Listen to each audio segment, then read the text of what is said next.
सर्व मंगल मांगल्ये शिवे सर्वार्थ साधिके शरण्ये त्र्यंबके गौरी नारायणी नमोस्तुते। नमस्कार भक्तांनो, बघा आज या व्हिडिओमध्ये मी तुम्हाला पैशांच्या अडचणी दूर करण्यासाठी, चहूबाजूने आपल्या घरात पैसा येण्यासाठी, जे काही आपल्या घरामध्ये कर्ज आहे किंवा जी काही आपल्या घरामध्ये पैशांची समस्या आहे ती कायमची नष्ट करण्यासाठी एक अत्यंत प्रभावी उपाय सांगणार आहे। बघा, बऱ्याच वेळा आपल्या घरातील गरिबी हटत नाही, घरात असणारं जे दारिद्र्य आहे ते काही केल्या कमी होत नाही। खूप कष्ट करतोय, मेहनत करतोय, मात्र नशीब साथ देत नाही, लक्ष्मी घरात येतच नाही, आली तर ती टिकतच नाही। जेव्हा जेव्हा मी कमेंट्स वाचते किंवा जेव्हा जेव्हा मी फोन कॉल्स घेते तेव्हा प्रत्येक वेळी अगदी 90% लोकांची ही समस्या असते की ताई पैसा येण्यासाठी काहीतरी सांग, पैसा टिकण्यासाठी काहीतरी सांग, आमच्या घरामध्ये लक्ष्मी स्थिर होण्यासाठी काहीतरी उपाय सांग। तर त्यासाठीच आजचा हा व्हिडिओ अत्यंत महत्त्वाचा आहे। बघाच, मंगळवारचा दिवस हा माता लक्ष्मीसाठी समर्पित आहे। मंगळवारचा दिवस हा माता लक्ष्मीला प्रसन्न करण्यासाठी, म्हणजे पैशांच्या अडचणी दूर करण्यासाठी, आपल्या घरामध्ये पैसा आणण्यासाठी। बघा, मंगळवारचा दिवस अत्यंत महत्त्वाचा मानला जातो। याच मंगळवारच्या दिवशी तुम्ही जर हा एक 500 रुपयाच्या नोटीचा किंवा एक 50, 100, 200 जी नोट तुम्हाला शक्य आहे त्या नोटीचा एक साधा सोपा उपाय केला तर त्या उपायासोबत तुमचं भाग्य चमकायला लागेल, तुमचं दुर्भाग्य सौभाग्यात बदलायला लागेल। बघा, मी तुम्हाला महत्त्वाचा उपाय सांगणार आहे, पण त्याच्या अगोदर मी तुम्हाला छोट्याशा काही ज्या टिप्स आहेत किंवा ज्या काही गोष्टी आहेत त्या सांगते। जर तुमच्या घरामध्ये खूपच दारिद्र्य आहे, खूप प्रयत्न करताय पण गरिबी काही केल्या कमी होत नाहीये, सगळं करून थकलेले आहात, पूजा विधी मंत्र स्तोत्र सगळं झाले पण तरीही तुमच्या घरामध्ये पैसा येत नाहीये, अशा प्रत्येक व्यक्तीने काय करायचं आहे, प्रत्येक मंगळवारच्या दिवशी आपल्या देवघरामध्ये भगवान श्रीहरी विष्णूंची मूर्ती असेल किंवा माता लक्ष्मीची, सगळ्यात पहिले मी सांगेल की भगवान श्रीहरी विष्णूंची मूर्ती असावी, नसेल तर माता लक्ष्मीची मूर्ती, छान मूर्तीवरती पंचामृताने अभिषेक घालायचा आहे। पंचामृत नसेल आपल्याकडे तर स्वच्छ पाण्याने अभिषेक, म्हणजे स्वच्छ पाण्याने ती मूर्ती धुवायची आहे। देवघरात मूळ जागीच ती मूर्ती जी आहे ती ठेवायची आहे। एका वाटीमध्ये तुम्हाला सुकी हळद घ्यायची आहे, थोडीशी सुकी हळद घ्यायची आहे आणि त्या मूर्तीच्या समोर भगवान श्रीहरी विष्णूंची मूर्ती असेल किंवा माता लक्ष्मीची मूर्ती असेल तर त्याच्या समोर 1 रुपयाचा एक सिक्का ठेवायचा आहे। एक सिक्का, 1 रुपयांचा, 5 रुपयांचा, कुठलाही एक कॉईन तुम्हाला तिथे ठेवायचा आहे। जी सुकी हळद आपण घेतलेली आहे ती हाताच्या 3 बोटांमध्ये पकडायची, या 3 बोटांमध्ये हळद पकडायची, व्यंकटेश स्तोत्राचे पाठ, बघा व्यंकटेश स्तोत्राचे पाठ करायचे आणि आपल्या उजव्या हाताच्या या 3 बोटांनी जी हळद घेतलेली आहे ती त्या सिक्क्यावर अर्पण करायची। कमीत कमी 11 वेळा व्यंकटेश स्तोत्र म्हणायचं आहे आणि 11 वेळा व्यंकटेश स्तोत्र म्हणून झाल्यानंतर 11 वेळा व्यंकटेश स्तोत्र म्हणत असताना प्रत्येक वेळी चिमटीत घेतलेली हळद त्या सिक्क्यावर अर्पण करत राहायची आहे।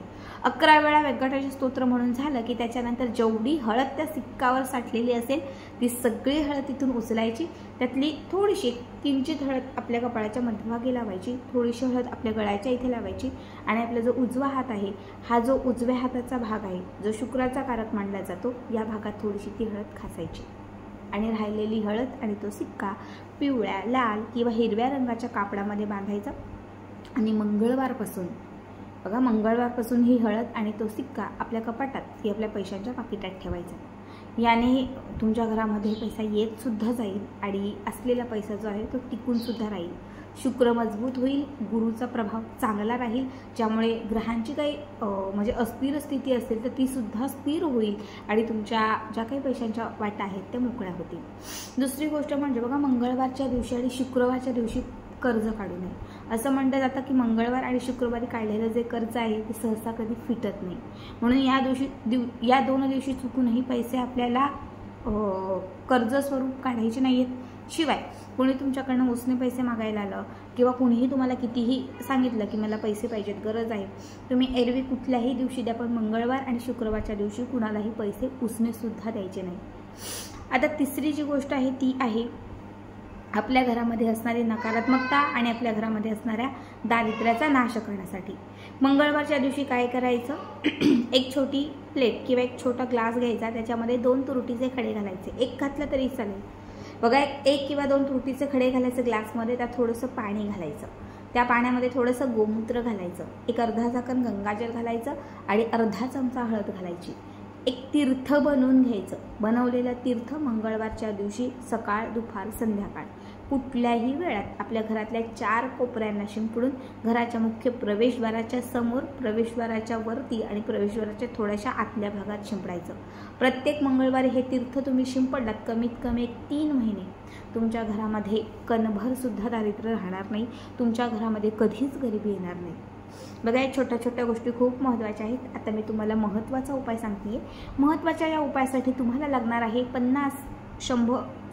10 रुपयाची घेतली तरी चालेल, 10 रुपयांची, 50 रुपयांची, 100 रुपयांची, 200 रुपयांची किंवा 500 रुपयांची एक नोट घ्यायची आहे. नोट कोरी करकरीत असावी, म्हणजे खूपच नवीन असं काही नाही, पण थोडी छान असावी.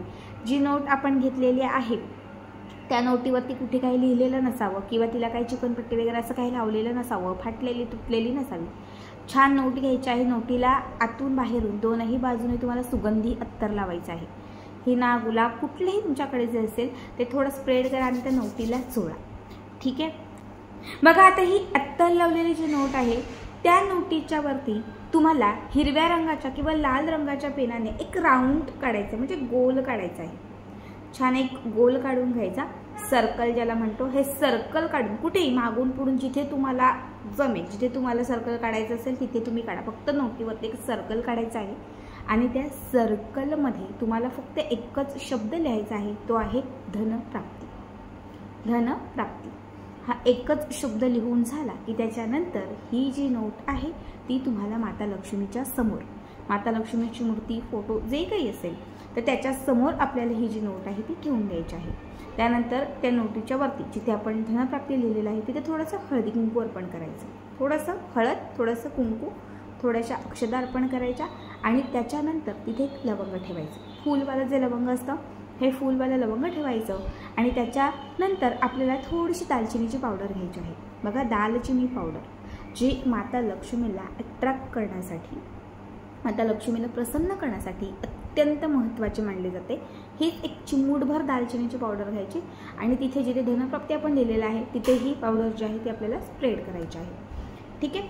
आता त्याच्यानंतर काय करायचं तर ही जी नोट आहे ही तुम्हाला एक टर्नमध्ये, म्हणजे एक राऊंडमध्ये ती गोल गोल गोल गोल गोल गोल करत जायची आहे.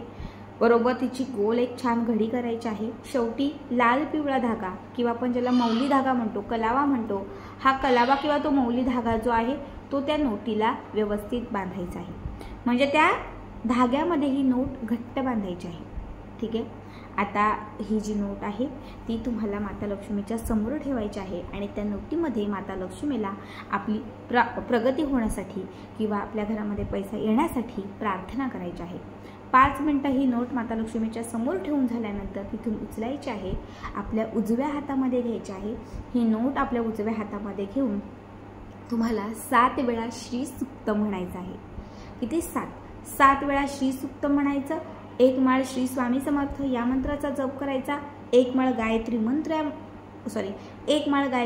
मंत्राचा लक्ष्मी गायत्री मंत्राचा जप करायचा आणि त्याच्यानंतर हातात असणारी ही जी नोट हातातूनच, म्हणजे उठायचं, तिथून जागेवरून उठायचं आणि जिथे तुमची तिजोरी असेल, जिथे तुमचं कपाट असेल, जिथे तुम्ही सोनं वगैरे ठेवताय तर त्या ठिकाणी आपल्या हातात असणारी जी ही नोट आहे ती ठेवून द्यायची. आता ही नोट किती दिवस आपल्या कपाटात किंवा आपल्या तिजोरीत ठेवायची तर तुम्ही 6 महिने ठेवा, वर्षभर ठेवा किंवा अगदी तुम्ही कायम ठेवा. याने कायम तुमच्या घरामध्ये पैसा येत जाईल, पैशांची प्रत्येक अडचण दूर होत जाईल, जी काही समस्या आहे आर्थिक ती कुठेतरी कमी होत जाईल. खूप साधा, खूप सोपा उपाय आहे. नक्की करा आणि याचा व्हिडिओ कसा वाटला कमेंट करा.